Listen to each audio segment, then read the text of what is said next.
the directorship of the Central Intelligence Agency is no longer the plum job that it used to be. I mean, it's not a very enviable position to have. In fact, it's now second rung behind the Director of National Intelligence. So I think you're playing second fiddle to a bigger cabinet portfolio in the Director of National Intelligence. So I think that the administration, the incoming administration, had a hard time finding someone who was competent and willing to do the job. Panetta comes to the job as former Chief of Staff of the President of the United States. In that job, you're really at the pinnacle of American power. I mean, anything related to foreign or domestic policy that goes to the President goes to the Chief of Staff. So I think just by virtue of that position, you have a considerable amount of international experience, and I think that isn't appreciated from those, speaking to the press in the bowels of the Central Intelligence Agency. So I think really a former Chief of Staff has a considerable amount of experience and knows what is important for the President and what's not important for the President.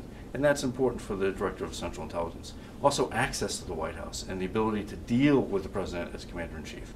These are intangibles that I think bureaucrats inside the intelligence community just don't appreciate. I draw an analogy with the Secretary of Defense, Robert Gates. I mean, Robert Gates has an intelligence background. He doesn't have a background in the Department of Defense.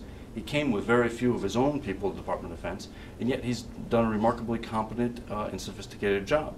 So I think Leon Panetta could do the same for the intelligence agency. But he's got to, I think, look beyond the senior leadership of the Central Intelligence Agency and get down in the ranks and try to pick out the talented people that can do business not as it's been done in the past. Because quite frankly, I think the Central Intelligence Agency has done some things well, but overall it's for long-term practices have not been sufficient to be for a first-rate intelligence organization.